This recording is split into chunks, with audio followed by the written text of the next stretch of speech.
Hello, and welcome to Book Dreams, the podcast for everyone who loves books and misses English class.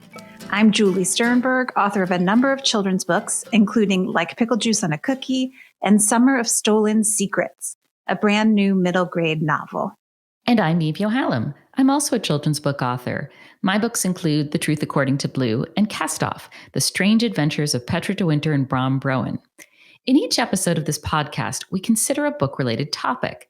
And in this episode, we consider what's it like to take a complicated aspect of your family life and delve into it in academic nonfiction. More specifically, we talked to Rebecca Falkoff about her first book, which is a study of hoarding. Rebecca is an assistant professor of Italian studies at NYU. She's published on illegibility, materialism, and Elena Ferrante, and she's translated works by Italian authors. Rebecca's first book, Possessed, A Cultural History of Hoarding, was published by Cornell University Press this year. And she also performs stand-up at comedy clubs throughout the city. I don't think we have ever had a guest with such varied interests, so deeply pursued. A scholar of Italian literature and culture, author of a study of hoarding, stand-up comedian. I mean, one of the many interesting topics that came up in our conversation with Rebecca was the difference between collecting and hoarding.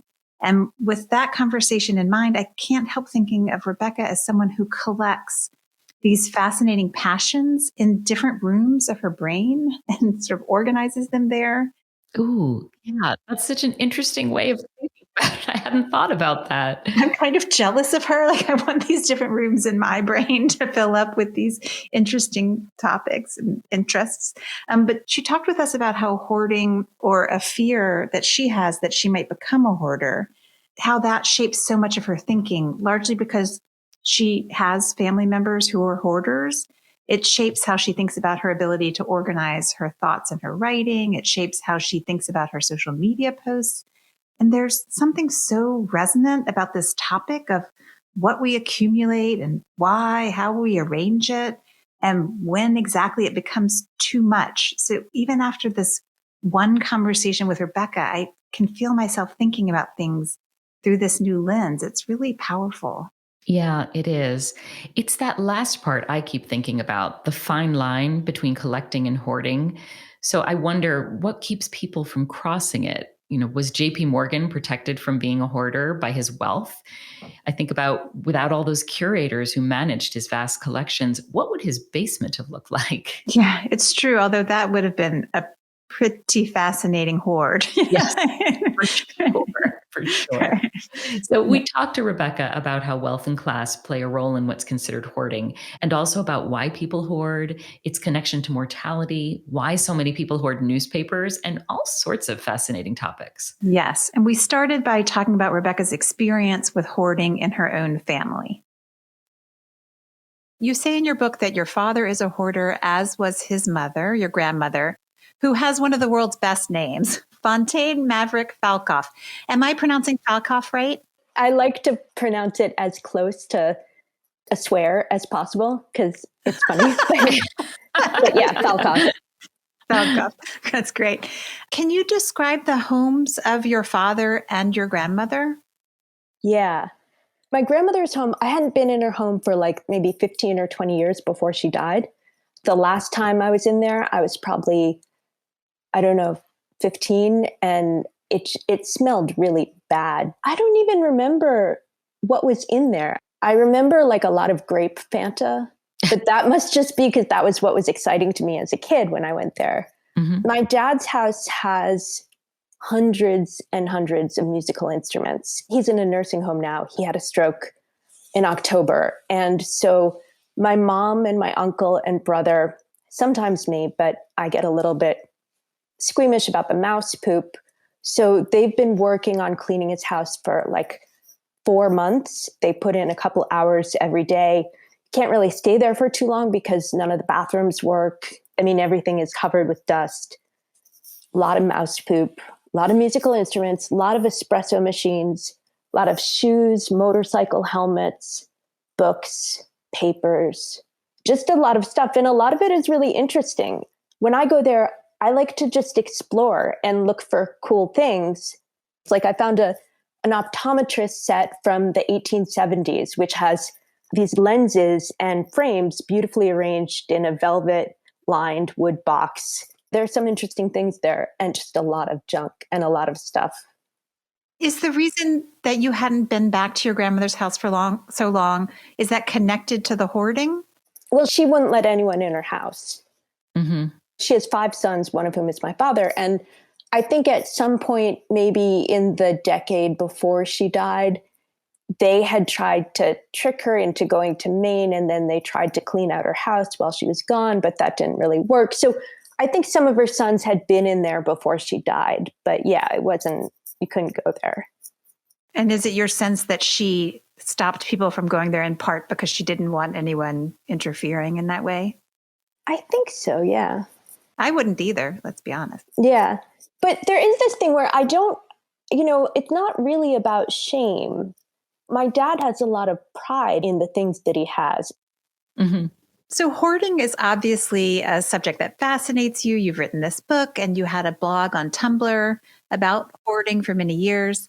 Can you say a little bit about what role hoarding has played in your thinking over your lifetime? Has it affected your relationship with objects? And do you think it affects the way that you think about life and problems? I mean, I think to some extent my book is very neurotic because it's an academic book and it's divided into a chapter about the history of psychiatry and about the flea markets and about environmental thinking. So it has the appearance of being a very academic book, but it's also just a performance of my neuroses and fear of turning into a hoarder. Mm. I don't have a lot of things, partly because I move around a lot. I was in Berkeley for 10 years and then New York and now Maine. And so I'm not really a hoarder, although maybe I would be if I stayed put for long enough. But I worry I think everybody who writes struggles with how to organize their writing. It's exciting to have ideas and difficult to arrange them into a clear form. But whenever I struggle with writing, I worry that it's because there's something broken in my mind that sort of condemns me to be a hoarder. And that actually connects to what I wanted to ask you about your blog, because you say that your Tumblr blog came to feel like a form of hoarding. Can you say a little bit more about that? So there are a couple of reasons for that. One of them is the real overarching organization is when you happen to post things. So it's a chronological order, but it's a chronological order in relation to you. But one thing that medical research has found recently is that hoarders tend to move things around and then get distracted and then move them around more. And in the end, the space would be organized not according to any thematic rationale, but based on the most recent contact with the hoarder. So that process is called churning. And I think it makes for some interesting dynamics in narrative, but also it's kind of typical of the way that we experience content in the digital age and the way that we produce content in the digital age. Yeah, that's so interesting. That is so interesting. What's the impulse behind hoarding? What's the need or the desire that it's filling? I wish I had an answer to that. I wrote this book, but I don't really have an answer. I mean, sometimes I think one answer is that basically all the pathologies that we have with people, we can also have with objects. We can use them just the way we use people to act out our neuroses.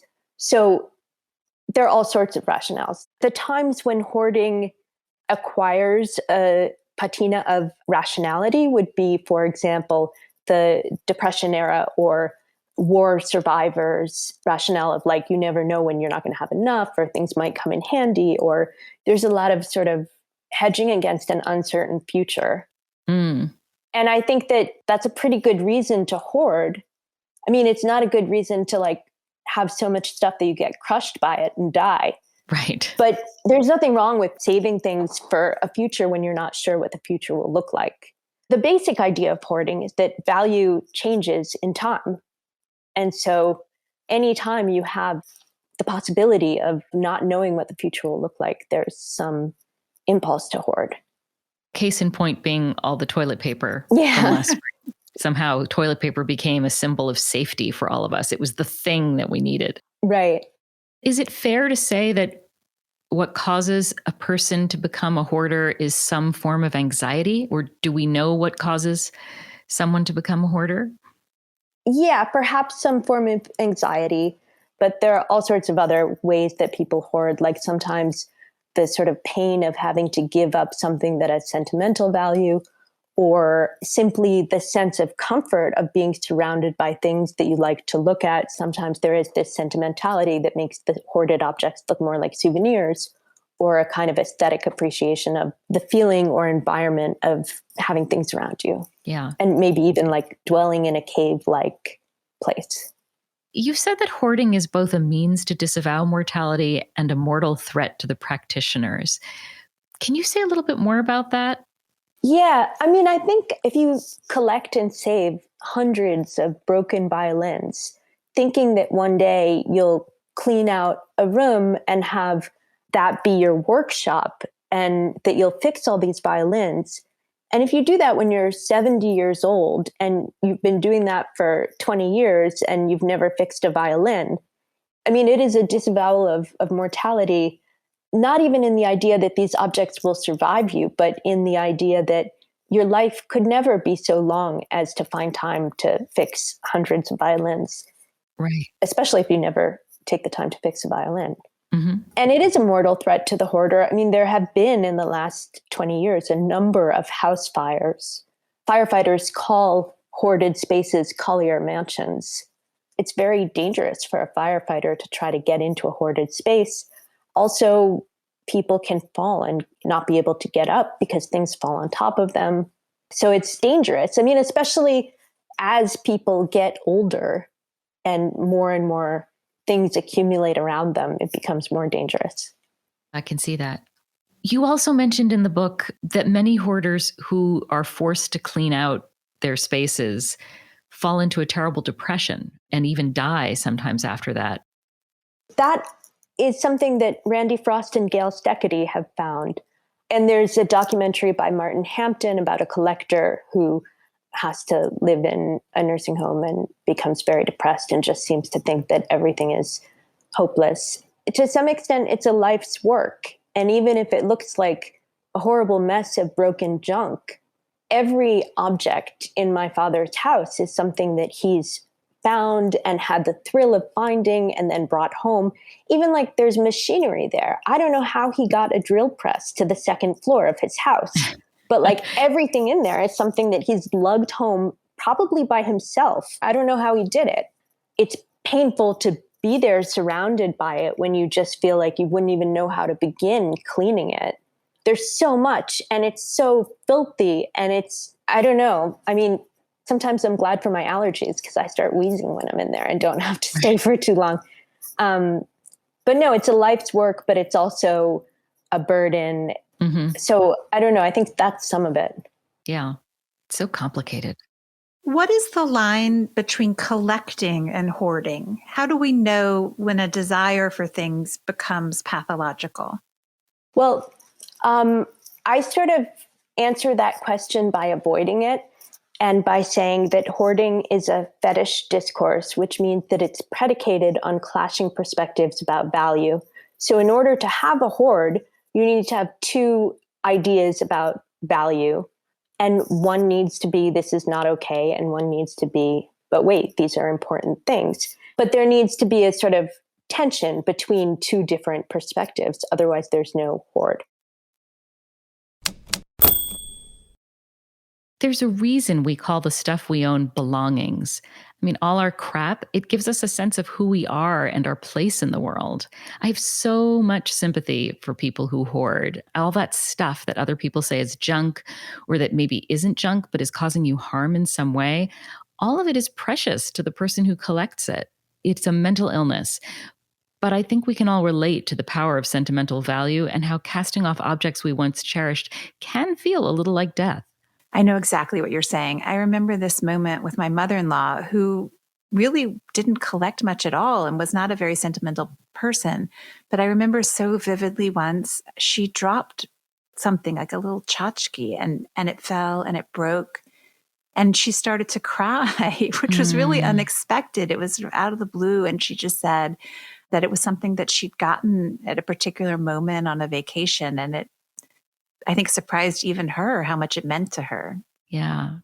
Jim Mustick expressed this so well, as he expresses everything so well in one of his recent newsletter. Jim's the author of 1,000 Books to Read Before You Die, and he was our very first guest on the podcast in episode 5. And here's how he described what it felt like to go through decades of objects while he was cleaning out his home of 25 years in preparation for a move. Even though this house has been a wonderful home for our family, it's not leaving the house itself that is unsettling. What gives us pause is saying goodbye, or the pretend goodbye of storage, to the expansive assemblance of objects that have animated our personal passions. Every book and skillet is redolent of flavors and meditations, appetites and apprehensions that have shaped us through the years. All of us live our lives in moods as much as rooms, and the furnishing of those moods most congenial to us in carefully and sometimes whimsically fabricated assemblages is a source of persistent gladness and inspiration. Forced by time and space to edit these accumulated moods through the culling of our collections, we're brought up short by the sense of an ending, no matter how benevolent, even liberating, the moment seems. Isn't it remarkable how often Jim's newsletters seem to say perfectly something that we're thinking about? It's uncanny, actually. Yeah, it is. So Rebecca mentioned that firefighters called hoarded spaces Colliers Mansion. And I thought maybe we should tell the story of Colliers Mansion in case others like me hadn't heard of it before. Mm-hmm. Here's an example of how she describes it in her book. On the morning of March 21st, 1947, New York Police Headquarters received a call reporting that there was a dead body in the Collier Mansion. The caller did not need to give the address. The rundown 2078 Fifth Avenue brownstone and the eccentric brothers who lived there, Homer and Langley, were local legends. Neighborhood children insisted that the place was haunted. Performing for a crowd of hundreds of gawkers, the first responders tried to get in through the front door and a basement grate. Unsteady barricades of newspapers blocked both. Eventually, they were able to enter through a second-floor window. There, they found the emaciated corpse of Homer, nestled into an alcove amid piles of debris. He had become paraplegic in his final years. The autopsy determined that he had died of starvation-induced heart failure. A frenzied search began for Langley. It continued for another 2.5 weeks, expanding into 9 states. Meanwhile, on Fifth Avenue, the public administrator led preliminary efforts to clear out the townhouse. Cats scurried about, lured by shelter or mice, or perhaps the queer odor whose source was discovered on April 8th to be the decomposing rat-gnawed corpse of Langley. The younger Collier brother had been dead for about a month. He was bringing food to Homer when he set off one of the many booby traps he had rigged to deter intruders. He was crushed by bales of newspaper and died of asphyxiation. The clean-out of the Collier home yielded a 2-headed fetus, preserved in formaldehyde, an old X-ray machine, 14 pianos, a rowboat, grandfather clocks, and a Model T. But the real weight of the hoard was in the paper. Newspapers, thousands and thousands of newspapers were everywhere, stuffed under the furniture, stacked in unsteady piles against the walls. Paper is heavy and flammable. It makes hoards dense and more dangerous. It was the paper that buried Langley alive. His body was discovered under a suitcase, 3 metal bread boxes, and bales of newspapers. It's an extraordinary story. And the Collier brothers weren't alone in hoarding newspapers. We asked Rebecca what it is about newspapers that makes them so appealing to many hoarders. This is one of those kind of sublime objects of the hoard. Newspapers come out in predictable intervals, and in that sense, they are very good at registering time. And so to see them pile up is also a visualization of time's passage. That may make it more striking for people who don't hoard newspapers. I mean, also, it's funny because yesterday's news is an idiom of uselessness. Yeah.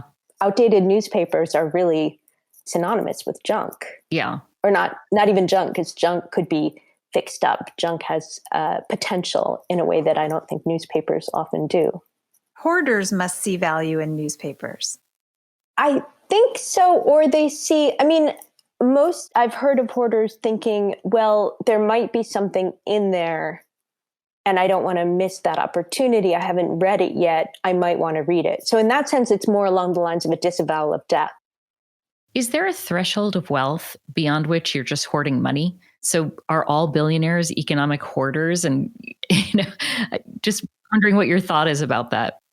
I think that's a great question, because part of what hoarding discourse does, it makes an individual pathology of something that is part of the logic of our capitalist system. I mean, yes, billionaires shouldn't exist probably, and being a billionaire is kind of hoarding money, but the kind of hoarding that has been pathologized today has to do with material impediments, and money is liquid. Yeah. So yes, it's the same logic, but actually it's almost as though we have collectively decided to demonize the one who is suffering anyway and give the billionaire a pass. Mm-hmm. And maybe even admire the billionaire. Yeah. And then conversely, with people who are extremely, extremely stingy, is there a hoarding impulse there?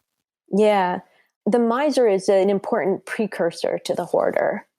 Also, to some extent, there's the pathologization of hoarding right now as, there's this inordinate amount of consumer debt and student loan debt. And I don't go as deep into that as I wish I did, but I think credit debt hoarding could be really productively explored further.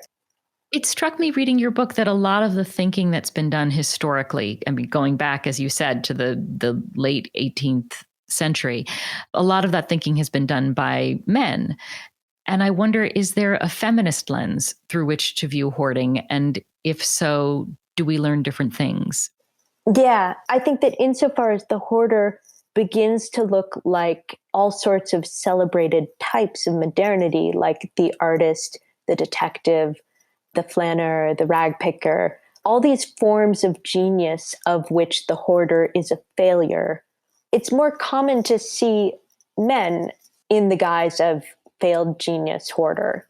Often in cultural representations of hoarding women, it has something to do with children. Like either they had a child who died, or they couldn't have children, or, the usual stereotypes about like obsession and passion from women is in some relation to children, and in men is in some relation to genius. It is a truly sad statement that we somehow manage to be misogynistic in every possible context. Sad and familiar, of course, right? Right. It makes sense that the way we think about hoarding reflects our cultural values. And it comes up in other ways too, like how we think about class. On the one hand, we celebrate people who are passion driven, the obsessive artist, the athlete whose whole life is their sport. And on the other hand, hoarding is bad and being a collector is something for dilettantes. It feels like there are a lot of inherent conflicts, or at least illogic, in what's considered hoarding and what's not, and what we admire and what we don't. Yeah, it's so interesting to think about. Yeah. I mean, if you told me you had 20,000 books in your house, I would think that is incredibly cool. But if you told me you had 20,000 books in your small New York City apartment and that packed shelves covered every wall and books were stacked on every surface, including the floor, all right, I'd still think that was pretty cool. Yeah, I agree with you, but I think we have a particular worldview, right? I remember so vividly when we were putting our apartment on the market, and I warned the realtor that I collect books, and he was so relieved when he actually saw our apartment. He was like, "I thought you were a hoarder." So he had an appalled reaction to the thought that I owned a lot of books. So not a lifelong friend, I take it? Yeah, you could say that. And that is it for this episode of the Book Dreams podcast. Thank you so much for listening. Please subscribe if you haven't already. And if you like the podcast and think someone else would too, please rate and review us on Apple Podcasts or your favorite podcast player. Be sure to let us know if there's a book-related topic you've wondered about, and we'll try looking into it in a future episode.